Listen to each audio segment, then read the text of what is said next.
Do I need to show off my chair again? It wouldn't be the same. Well, all right. I take it back. It was exactly the same.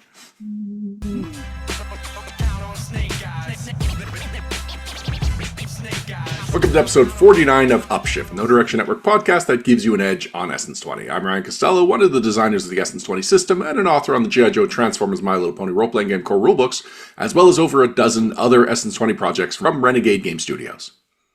And I'm Charles Cushman, and I am on a journey to dig into Essence20 and find all little details that I would have otherwise missed. And today is one of those such days where we're going to find something really, really, really good that I probably would have missed if I were reading the book. Yes, this is the most detailed the whole episode has been about. We are focusing on a single General Perk. But before we begin, although I have worked for Renegade on Essence20, Upshift is not associated with or produced by Renegade Game Studios. This is not an official Essence20 podcast, and all opinions shared herein are our own. So today we're dealing with Learned from the Best. It is a new General Perk from Hawk's Personnel Files on page 174. And normally I don't read verbatim the rules, just because, you got to go buy the books if you want the rules. But this episode doesn't happen unless we read the whole thing. So, Learn from the Best, prerequisite, one or more contacts with threat stat blocks, and we'll break down exactly what that means in a minute. So your time spent bonding with your teammates gives you better insight into their modus operandi. You gain one of the perks from your contact's threat stat block. For example, if you gained rock and roll as a contact, you could use Learn from the Best to gain bodybuilder, bullet bandoliers, body armor, or sun-kissed as a general perk. So what's interesting, even though I think of this as, it's one perk, so it really is not much, but it really is just one line of rules text, and everything else is examples and explaining it. So we got the flavor text. The whole rules of this perk is you gain one perk from your contact's threat stat block. And that alone suddenly makes so many perks that were locked to threats, makes them available to players, and it therefore makes so many concepts for characters available to them. So, Charles, one perk that is so vast and that there's so much content tied to it that we can dedicate an entire episode to it. You came up with this idea. I really liked it. I've been excited for this episode. So what was it about Learn from the Best that you thought deserved this much attention? Well, I'm going to tell you because looking at perks, I will read them and I'll kind of glance at them. And I don't think that the size of how much this opens up the game is immediately you're not going to catch it maybe on the first read, and you might not go back to it if you were looking for something else. But Learn from the Best really is the perk that created 100 perks, or more specifically referenced 100 perks that you created throughout various different books and that are in place. But in what it does is every one of those descriptions that you've read, everything that has both the threat and the contact rules associated with it, is now fodder for a perk that you can use. And some of them are really fun. So I think that, well, I'm going to let you kind of describe the contact rules and everything like that, because I think it's you'll do a better job than I will. But more importantly, I think that it might be something that is underserved or underused in a lot of people's games. And there's another really good reason to dig into it if you haven't already. So can you tell us about what's a contact and how do I get one? I am very excited to be talking about contacts because I did not write them, and yet I am in love with them. I have championed them. In fact, there are more G.I. Joe contacts than in any other setting. Second being My Little Pony, also which I've wrote most of those contacts. So what a contact is it is a way to bring a character from the setting, from the lore, from the brand that the players are not playing, that the GM is otherwise playing, and give a little bit control over them to the players and just let them have a cameo appearance. Honestly, the best way to explain it is if you think about Tuxedo Mask from Sailor Moon. The Sailor Scouts do the majority of the adventure, they do the majority of everything, and then just for one moment, he shows up, does one thing, and then leaves. That's basically the contact rules. So in the case of G.I. Joe, the best example is Wild Bill. Wild Bill comes in, strafes in the dragonfly, flies away. This is even something, the Rise of Cobra video game that you and I played so much of, that's how Wild Bill shows up in it. He shows up, you can call it an airstrike when you need it, and then he leaves, and he has no other bearing on the adventure. The GM gets to do their best Wild Bill impression. The players get to feel like they have interacted with one of the characters from the setting, but it isn't overbearing for anybody. It isn't that Wild Bill has taken over this scene. It isn't that the GM suddenly is playing not only all the villains, but also one of the heroes, and now is like, it's too much of the GM show. Which, yeah, most role-playing games are largely the GM show, but once the GM kind of crosses the field and starts playing on the player side as well, it gets a little muddy and it gets a little too much of that one person doing everything. So contacts, by not having any roles, by being completely controlled by the player, as long as they, have engaged these contacts in some way, it brings the setting to life in a non-intrusive but influential way. It is really like, that may sound contradictory, but that is the beauty of the contact system, that you get the best of both worlds. So it was introduced technically in Power Rangers in Across the Stars, page 130. A weird place for it to show up, because Power Rangers, I don't tend to think of as a... Power Rangers stories don't have those, like, a more powerful character comes in or a more specialized character comes in and does a little job. Every now and then you get that, but for the most part, it's the Power Rangers that do all the work. Whereas in G.I. Joe, it makes sense for a specialist to come in Transformers, similar. But in any case, yeah, so Power Rangers is where it started. It was almost immediately also included in the Field Guide to Action and Adventure on page 153. And around that same time, it was included in Sergeant Slaughter.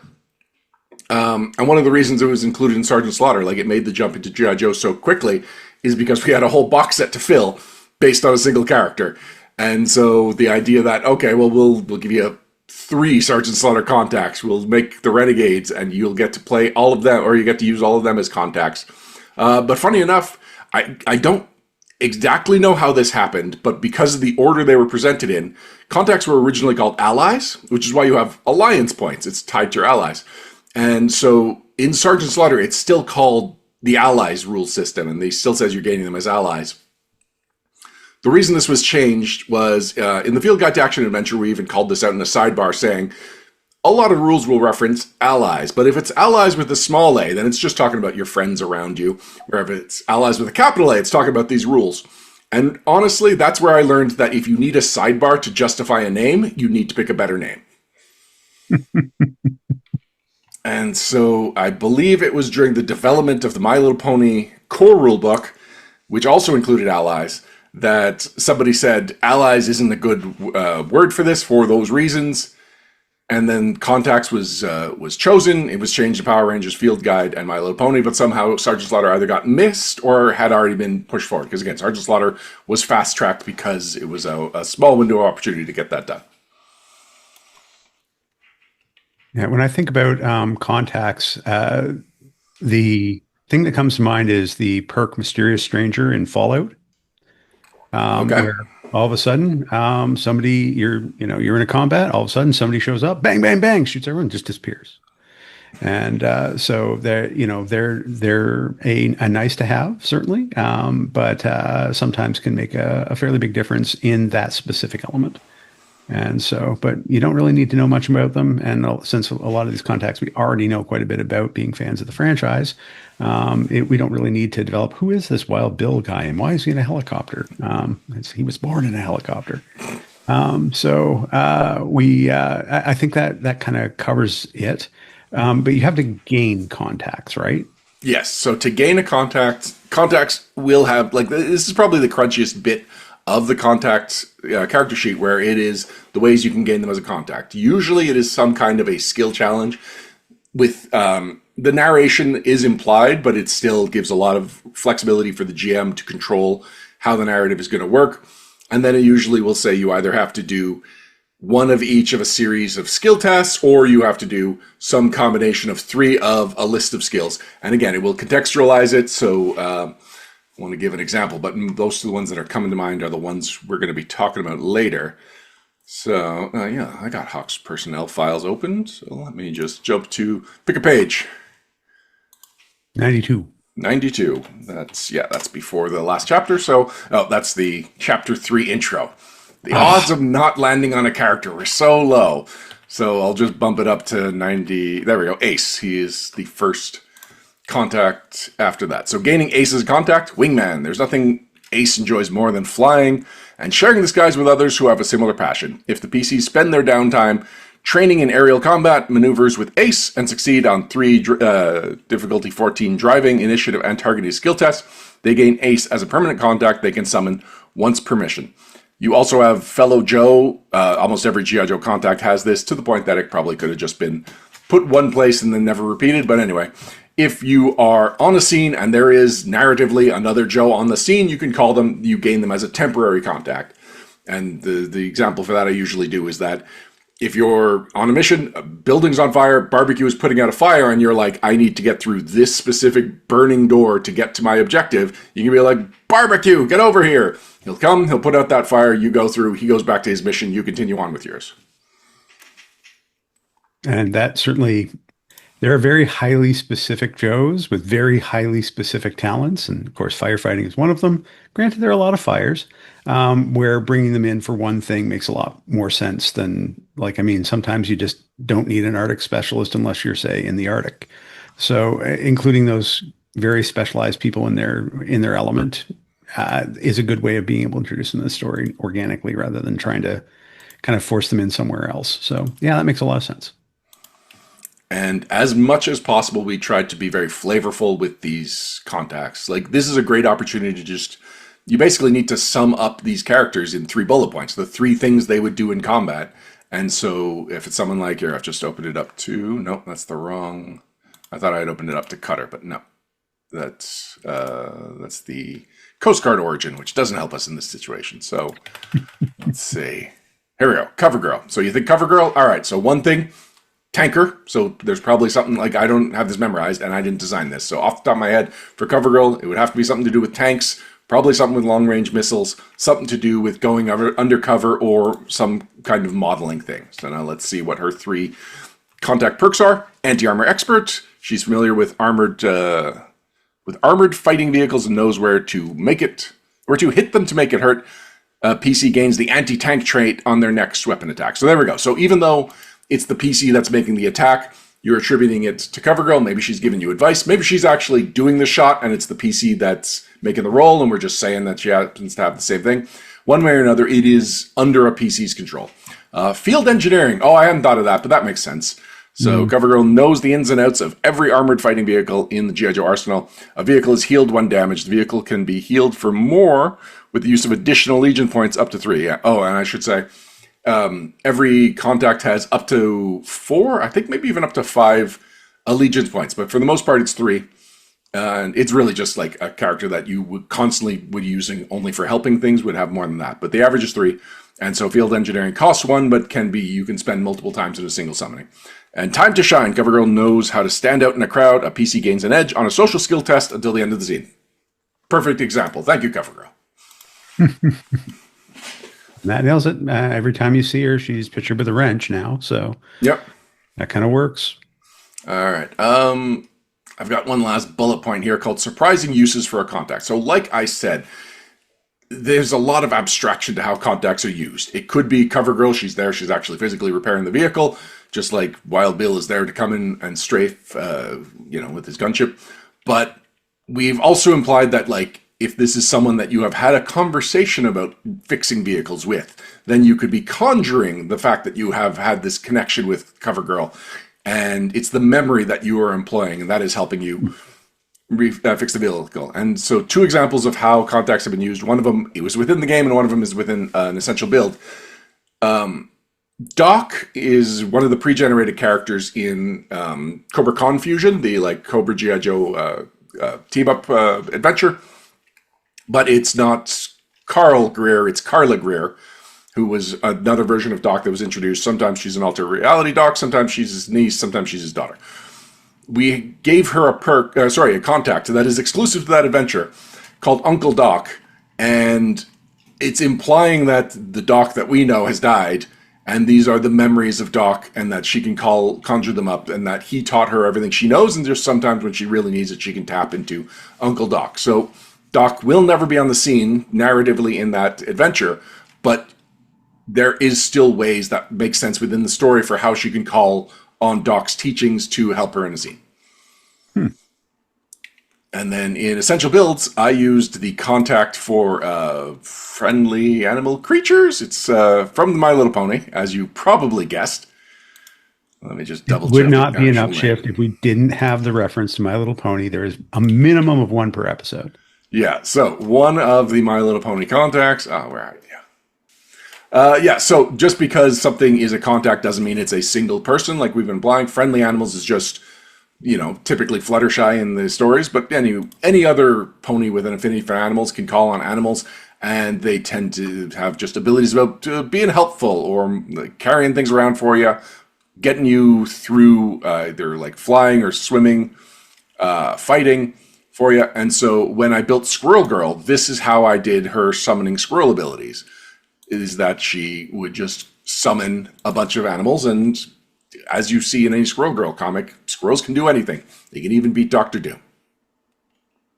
And Galactus, I think, isn't it? No. Yeah, She Galactus. talked Galactus out of eating Earth, so it wasn't that because she was on the moon. She had Tippy Toe with her, but that was more of an animal companion or a pet than being able to Thanos summon said she used squirrels. did she summon Yeah, the Thanos, we never know Thanos. exactly how, because we just kind of join as she's dusting her hands off, and the Watcher's like, I can say that that was the actual definitive Thanos, and that you have, in fact, defeated him in combat.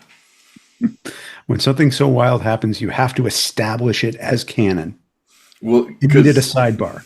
the guy who created Thanos was very precious about him, and so if Thanos showed up in a story like that Thanos with a helicopter story that everyone makes fun of, yeah, he would then later write in the comic have Thanos monologuing, reference that thing, and say like somebody bought a cheap clone, and he would always like make Thanos' more embarrassing moments not continuity, and so they were kind of poking fun at him with that Watcher appearance.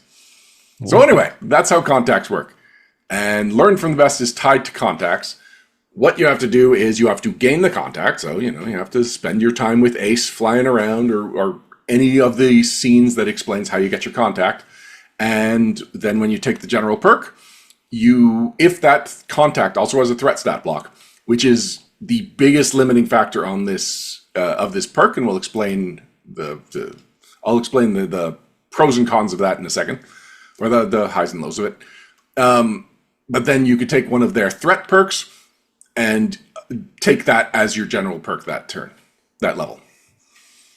So, all right. So if your threat, or if the character you want does not have a contact, there's an easy solution to that. The Field Guide to Action and Adventure has rules for creating contacts, and it's actually really formalized just what costs how many alliance points. It's one of the more formalized, like behind the scenes things we've given people access to, far more than the threat creation rules. So if your character doesn't have access, or if your character has a contact stat block but not a threat stat block, that's where things are a little dicier, because there are also threat creation rules in the Field Guide to Action and Adventure, but there's a lot more freedom in those. And it does say that, this is broadly what you can do with threats. And as you'll see with some of the threats that I'm using as examples, threats can be more or less powerful. Like they fluctuate vastly. And so if you use the threat creation rules to make a threat, not the GM, if the player makes it, then you're basically just building your own general perk, and that's too much power. If it's something that a GM is willing to do with the player, great. But a player should not expect the GM to just sit down and make a threat just so that they can then take one of the perks from that threat. This general perk does a lot, but like I said, it is limited by who has both a contact and a threat. And that limits it, or before Hawk's personnel files, that limited it quite a bit. Because honestly, when I was outlining books, I would often, if I didn't have room for a character to have a threat stat block, I would throw a contact stat block in. And rarely did I do both a contact and a threat stat block for the characters, because it was just like, it was different ways to get characters represented in a book, not necessarily playing both roles. It wasn't until Factions in Action Volume 2, Intercontinental Adventures, that I decided, you know what, this new format of combining threats and contacts is the best way to do it. And so I couldn't do it for the whole book because too much had already been laid out, or had already been outlined at that point. But the idea was, going forward, as much as possible, we're going to do this threat contact thing because that's when it's most applicable to GMs and players. And then it just so happens that the next book that we were doing was this book full of contacts and threats, and happened to have a general perk that opened up the possibilities when you gain a contact that also has a threat stat block. Yeah, and so for my list, because we'll talk a bit about the challenge in a second, but I often had to go to two different books. So find the contact in one book, and then find the threat in another book, and then put them together and say, okay, this is how I would get. I didn't pick Cobra Commander, but if I had to get Cobra Commander, I would have had to go to the GI Joe source book and the Cobra source book, because those are where the two different things are. So it sometimes took a little bit of detective work in order to be able Yes. to. And there's a couple of them that are a little bit weirder. Like Major Blood has a threat stat block, does not have a contact stat block, except in Factions and Actions Volume 1 in the Python Patrol chapter, there's a Python Patrol Major Blood contact. And so the question is that close enough to regular Major Blood that you can qualify? Like, that's just a conversation between GMs and players. Sometimes the overlap is like full circle. Sometimes there's a reason that it's a separate contact from the threat. Like in Sergeant Slaughter's case, the three stat blocks are the three contacts are three very different versions of Sergeant Slaughter, only one of which really lines up with the threat stat block we presented. That makes sense. But you've issued a challenge. Explain what the rules are. Okay, well, so this was the assignment. I was going to go through the books that weren't Hawk's personnel files. You were going to go through Hawk's personnel files, and we were going to Oh, is find. that what I said I would do? Because I did not Yeah. pick anything from Hawk's personnel files. All right then. So we decided that we were going to go through and pick our favorite perks and talk about them, and talk about what kind of character or what we would use them for within a character, and what we could build around them. And I am going to start first because you might have chosen this as well. Mm-hmm. And I have both. Not only do I love this perk, but it is the best named perk in the entire game. Interesting. Which one? Python Saw Viper, Faction in Action 1, Okay. but like a sledgehammer. I did not take that one. Let me pull open Factions in Action 1. Tell me more. Why did you take this one? Well, but like a sledgehammer, not going to read the whole thing, but Saw Vipers can use the butt of their heavy machine gun as a long bludgeon. So effectively, they've got this big, giant machine gun, and they can just whack you with it. Why do I like this so much? Because in the original version of the G.I. Joe source book that I had, rifle was listed as a martial arts weapon. Yes. Okay. And then I was so disappointed to find out that that wasn't actually true. But now I can have that because it makes me think of like World War II bayonet drill, and using the rifle as, once it runs out of bullets, as a club, as does not cease to have utility as a weapon. And so if you had a very old school heavy machine gunner. I mean, Roadblock uses an M2, which is an ancient artifact by today's standards.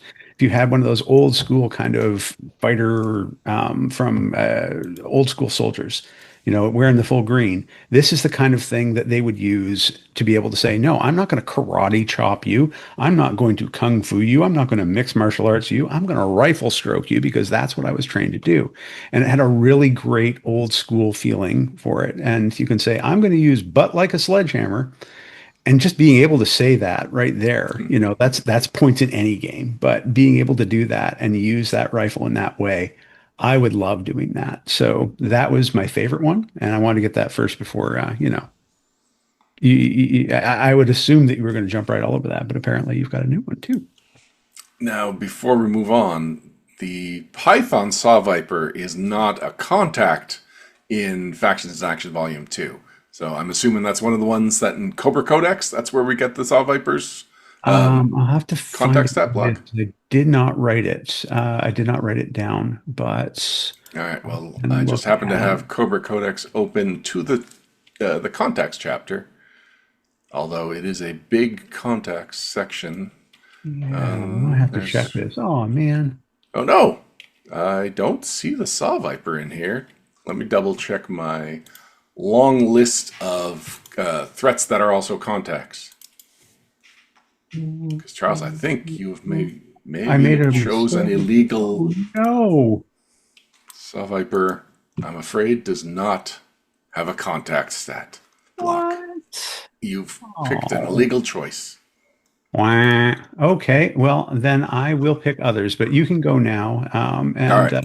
I will pull one of the other ones from my list where I absolutely know that I have that. And I'm going to just, well, you know what? I'm going to make sure that I have one that has both where I've listed both.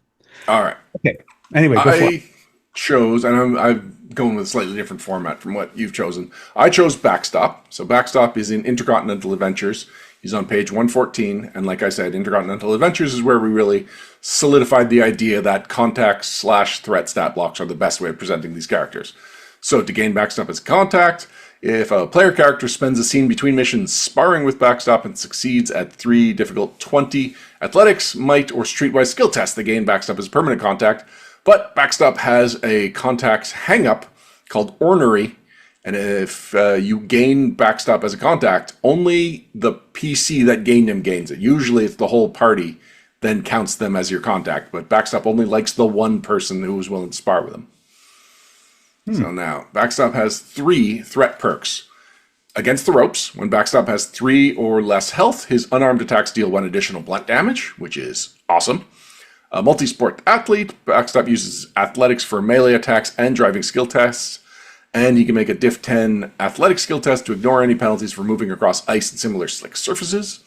Pistol Puncher, Backstop can make unarmed attacks when wielding pistols. He doesn't suffer downshifts for using his unarmed attacks' alternate effects, and he can never suffer a penalty for attacking with a pistol within an enemy's reach. So this is where I'm starting to say, like, when a single perk has like a tight theme, you can just start throwing more and more abilities onto it.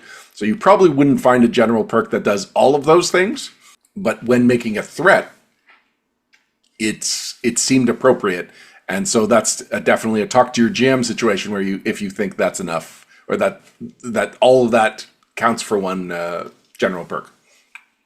Strong Will's Intimidation is a social skill for Backstop. And finally, Two-Fisted Offense. When Backstop attacks, he can attack twice as long as each attack is either a punch or a pistol. So, the characters I would build using some of these perks. Against the ropes, so that's the one where he does extra damage when he's down to 3 or less health. I would build a character like Randy Marsh. So Stan's dad from South Park, who famously has a meme about him where he is beat up and bloody and says, "I didn't hear no bell." So that's the kind of character, the kind of vibe that general perk or that threat perk gives off, that being beat up just makes him deadlier. For the multi-sports athlete, there's actually a pre-gen that I've done for like cons and stuff called Leadfoot, where she is a Jeep driver with a cybernetic leg, and everything here like attacks and drives are athletic skill tests. I can just easily picture that is how she's learned to use her prosthetic leg. And so it is the athletic side of her that is letting her do these attacks. Like, that is a very specific one and very specific to Backstop, but immediately made me think of another character I'd already made. So I liked that it was not a stretch to find someone else that fit such a single niche. For Pistol Puncher, there is a transformer named Buckshot. And Buckshot has guns for hands. And so just to remind you, Pistol Puncher lets you attack with unarmed strikes even when you're wielding pistols. So Buckshot is always wielding pistols. He has no other hands, and he just learns to get by. So Pistol Puncher would make a character like Buckshot possible. And then finally, for Two-Fisted Offense, which is when you attack, you can either do 2 punches or 2 pistol attacks. All right, this one I'm pulling from Power Rangers. So the red Lightspeed Ranger is Carter Grayson, and he is one of the only Power Rangers to dual wield pistols in the show. He's got the Rescue Blaster, and the Thermo Blaster, and while he doesn't usually use them both at the same time, he has at least once. And so if you were building that Power Ranger character, there is the perfect feat for you. Just somehow this Power Ranger has to make friends with Backstop. I'm sure that would be easy. And then you I just got to actually basically had beat him up in a boxing ring, and a Power Ranger should be able to do that. Yeah, it just morphed down to a boxing ring. And yeah, they probably grow up to giant size and battle each out. That makes perfect sense. I actually had that on my list too. Backstop? So backstop on my list too.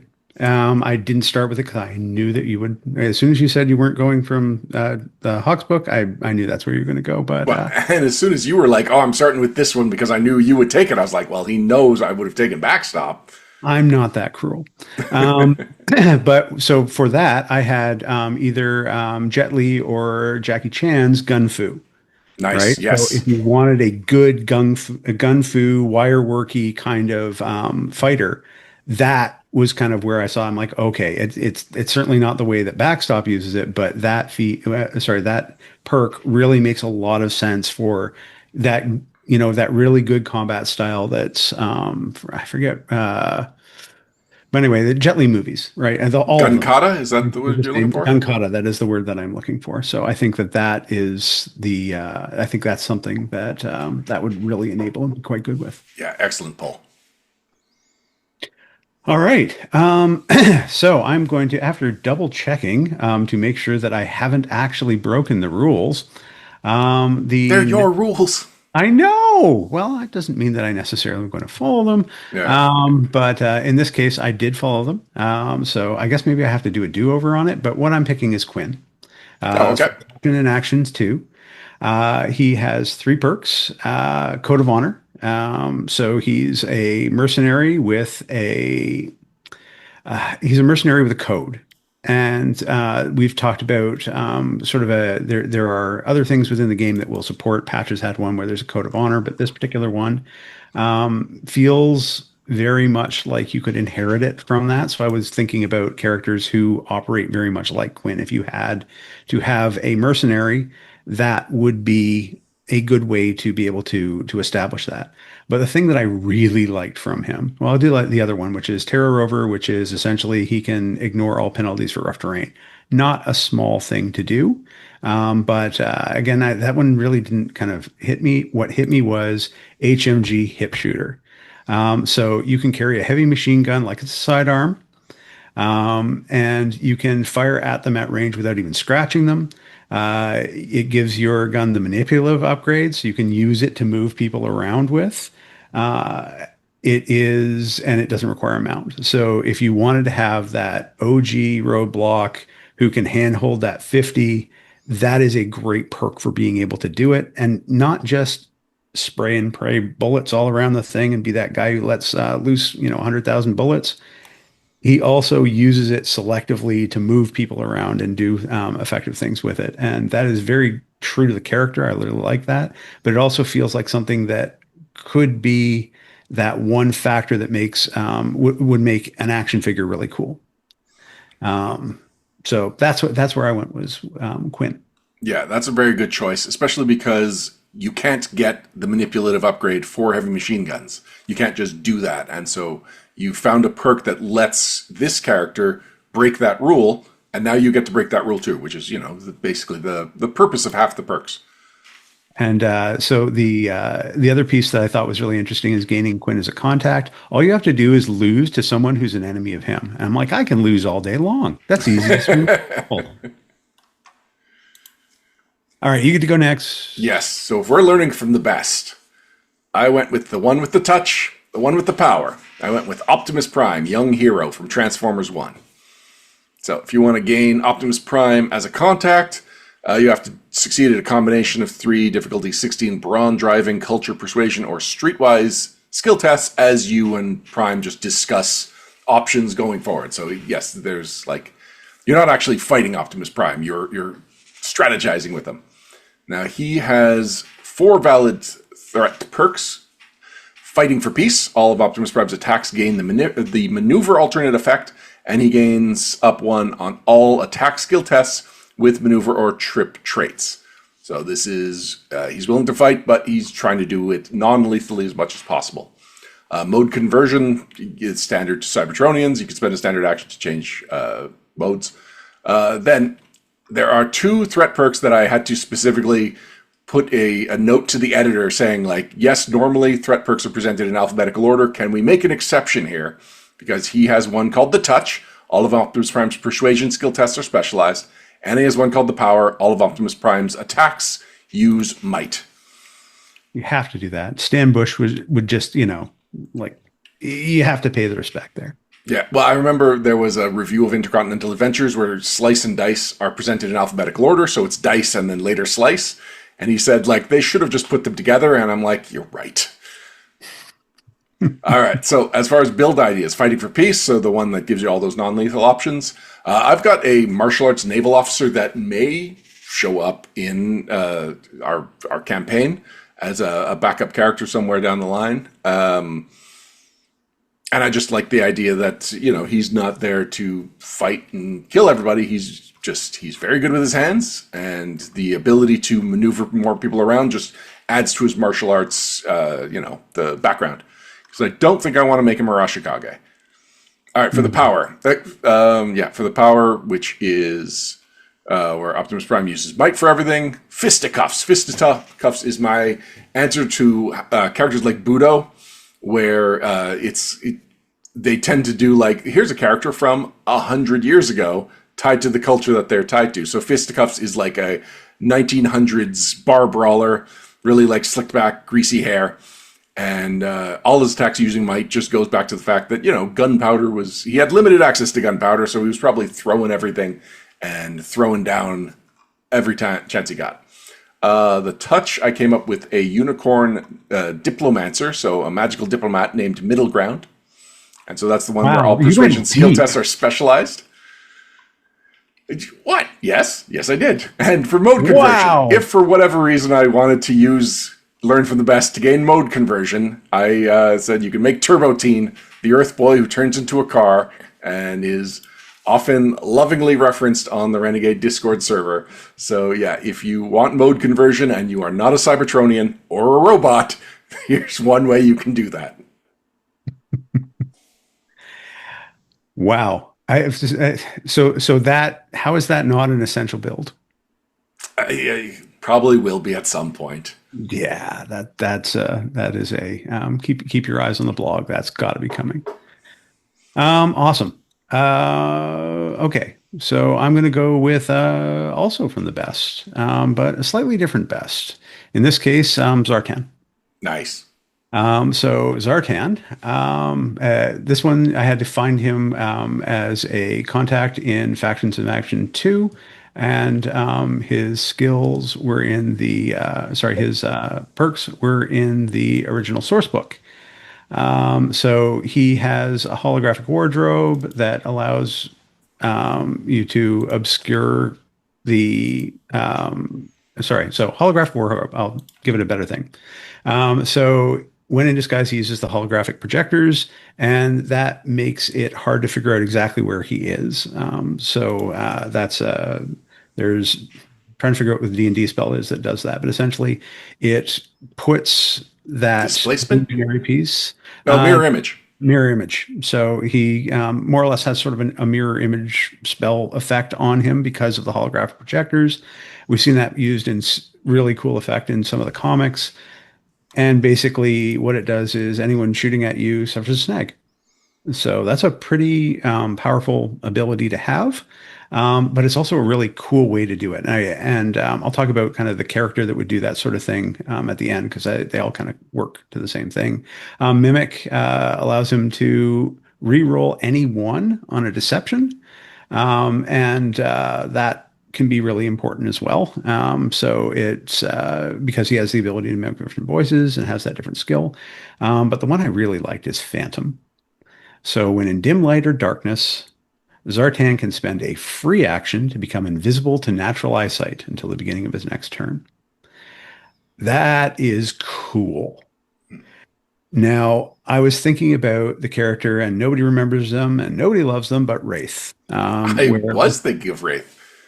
If you wanted to make Wraith, that would be a good way to do it, because that is an excellent skill set.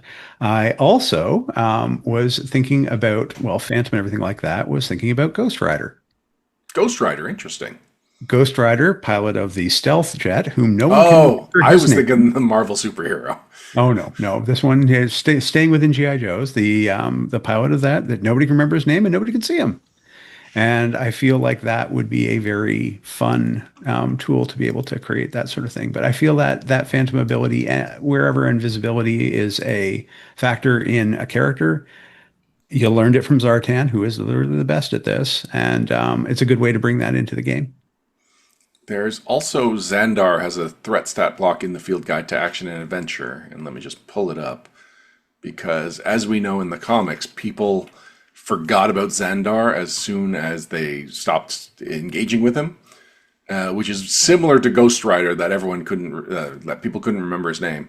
But now I'm almost there. Scrap heap. So he has a contact hang up called Forgettable, Okay.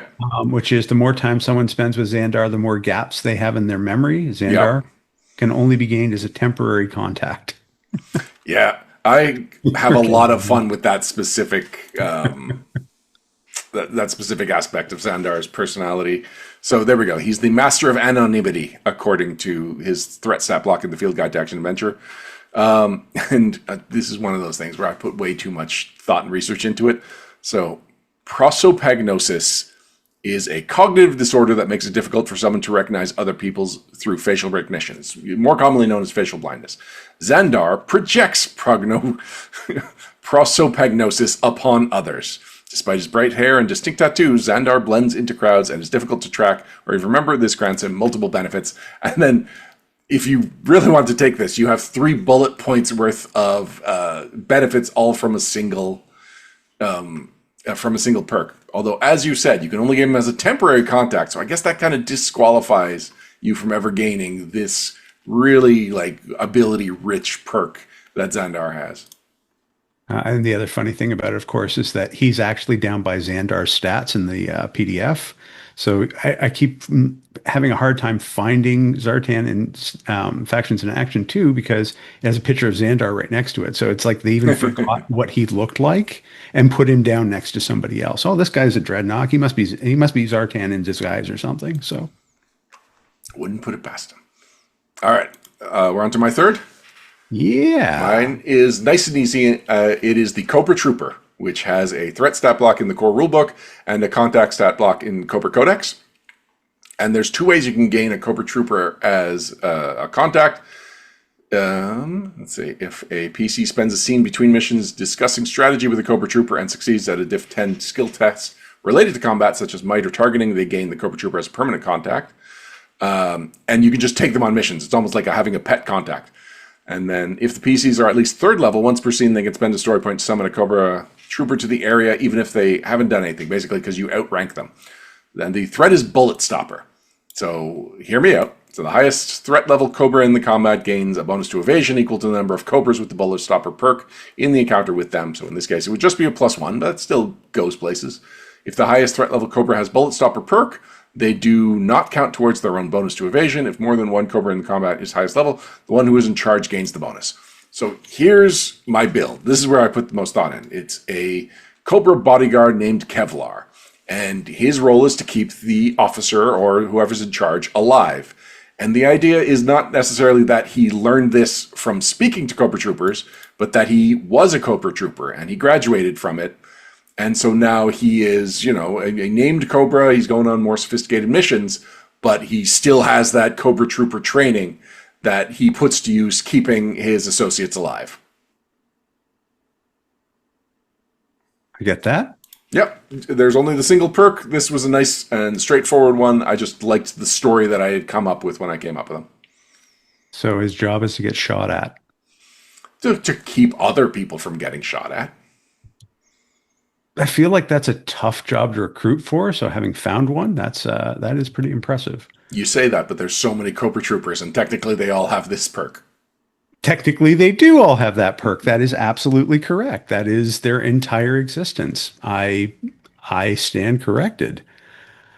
It is one of my favorite perks in the game because it means that you could plop a Cobra character with like a dozen blue shirts in the encounter, and like you could be 20th level. And it's like, I'm not even going to pay attention to these blue shirts because they can't hit me. Except that if there's 12 of them, they're given the Cobra, the main Cobra, plus 12 to the evasion. So you have to pick off his subordinates to slowly make them vulnerable. Yeah, and that's how, well, we can talk about how Cobra Commander uses that very effectively Hmm. with his stats. But I was there were some really super powerful ones. Having found though that all the in Factions in Action 2, all of the Dreadnoks had a have both, and so that gives me a lot Not of all op. of them, but the big ones. So I had Thrasher. I just need to double check and see whether Thrasher Yeah, had. I believe it's Buzzer, Torch, Ripper, Thrasher, and Roadpig are the ones that got the combo. Oh, right. Yeah, all the other ones don't exist for me. No, I didn't. Not even Nagahide? Oh, no. Okay, I'll give you Naghide. But Okay. after that, I don't know. Not super impressed with them. But Thrasher has a piece of the machine. And a piece of the machine, Thrasher effectively gives his land vehicles an amount of temporary health equal to his health while he drives it. Now, the line here that sold me is that does mean that a seemingly functional land vehicle driven by Thrasher could explode as soon as he gets out of it. Yep. I love this. I absolutely love this. So let's say that you're driving your mean dog and you're just basically holding this thing together. And as soon as you get out, the whole thing just falls apart to shreds. I feel like that is a moment worth carrying, with creating a character around. And so just the person who is literally holding on to this rust bucket by both hands and is able to do that by sheer force of will, keep the whatever vehicle from getting completely shot up and falling apart. That is a character I think worth making for a driver. And so you've seen so many different things in the comics about, the plane's just about to go down or the car's been shot 50 times, all that kind of thing. So those really dramatic moments about, is this thing even going to survive to get them there? This is the character that can create those moments. It's got real space orc energy. Very much so. Yeah. Yeah, I believe it will work, and therefore it does. When you said the Mean Dog, I thought you were going to say Wildcard, who was the driver of the Mean Dog. And my read has always been that he broke everything that he touched. And my read was always that they had to build a tank that was Mean Dog proof. And that's why that's why the same logic would apply, I thought. And maybe that we've had it all wrong all those times. Maybe it's just a piece of junk, and he's the one holding it together. And so as soon as he's not actively driving it, it just falls apart. And it does. It turns into three separate vehicles or two vehicles on a battle station. It all makes sense. It all comes together. All right. You're going to have to give me a minute here because I'm going to explain the name of this character. It's Trouble Bubbles. In the My Little Pony in a Jam adventure, I took over the writing of it, and I felt like the villain was kind of weak, and so I rewrote the villain to be a pair of like castry ponies. And I thought, oh, what if I played on the expression toil and trouble? And so one of them will be Miss Toil, and you'll think she's just a gardener. And then, okay, and then I need a trouble name. Oh, Trouble Bubbles sounds good. And I was like, I wrote the whole draft, and I was reading it over before turnover, and only then did I realize that I had referenced a Cobra vehicle, a famous one of my favorites. It just G.I. Joe is so deeply rooted in my brain that I totally missed that I was making this reference. But anyway, so Trouble Bubbles. I'll read the how you gain her as a contact, and you'll really get the vibe of this character. If the player characters succeed at a complex challenge related to helping nature, such as building an animal sanctuary or cleaning up a natural habitat, that involves at least one difficulty 15 science or survival skill test, they gain Trouble Bubbles. As a permanent contact, they can call on once per adventure or 3 times for an adventure involving environmental protection. I don't think I've ever done that with any of my other contacts, but rereading that over, I was like, oh, that's a clever play on the mechanics, that it's like, if it's really up their alley, you can call on them 3 times, because normally you can only summon them once per adventure. So she has 3 perks. Her threat stat block does. One of them is Magical Talent Kinesis, and it lets her cast spells as move action and manipulate objects related to magic and spellcasting at a range of 100 feet. This is one of the ones that, as a GM, I would be like, no, this is just summarizing how spellcasters and unicorns work in My Little Pony. I wouldn't give you both of those things for free for a single perk. Likewise, she has Spellcaster, but that's just the list of her spells. So no, you wouldn't get that. But plant magic is unique to her. As a Wizard of the Green, Trouble Bubbles can use her magic on nature in ways most spellcasters can't. Trouble Bubble can target plants with spells, even if the spell usually says it targets a creature, like Adapt, or object, like Automate. So when she casts Automate on a plant, she can choose the type of object she wants the plant to act as. For example, she could automate a vine to have it act like a rope. So I thought that this would be a great perk for Mossman, the heroic master of forests from Masters of the Universe. There's similar characters like Swamp Thing and Poison Ivy. Don't quite have the exact same like controlling of plants that this does have, but yeah, basically, if you're looking for that vibe of the real like hedge wizard, no, not hedge wizard, but like forest wizard, then plant magic's perfect. And you still need the spells to do it, but it just means that spells that normally would have other limitations all work out for you for if you use plants. And if you had that and convert, you could create a druid. Or just an abomination. But yes, you're right. If you had convert, you could get a beast mode and suddenly you're a druid. You're right. You could, yeah, an animal shapeshifter is possible with convert. Ooh, I met Optimus Prime and now I'm a monkey. So you met Optimus Primal. Primal, my bad. It's okay. It's okay. But well, no, Optimus Prime, and then I'm a monkey because it's the perk comes from Optimus Prime, and then I guess I'm not sure Optimus Primal would have this. Or Optimus Primal. He was a big fan of Optimus Prime.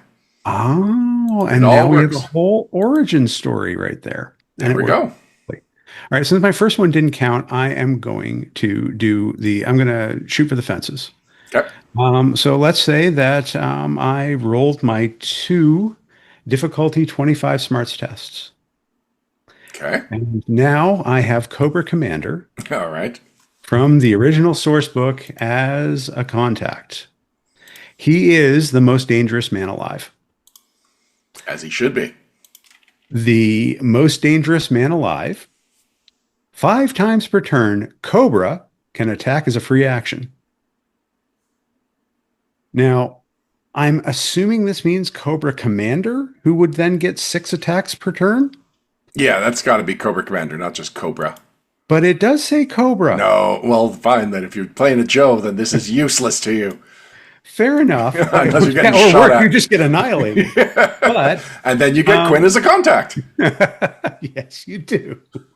But I was just thinking like that. This his whole stat block, retinue, which allows him to have a dozen Vipers, 4 Crimson Guards, or freaking Storm Shadow as protector without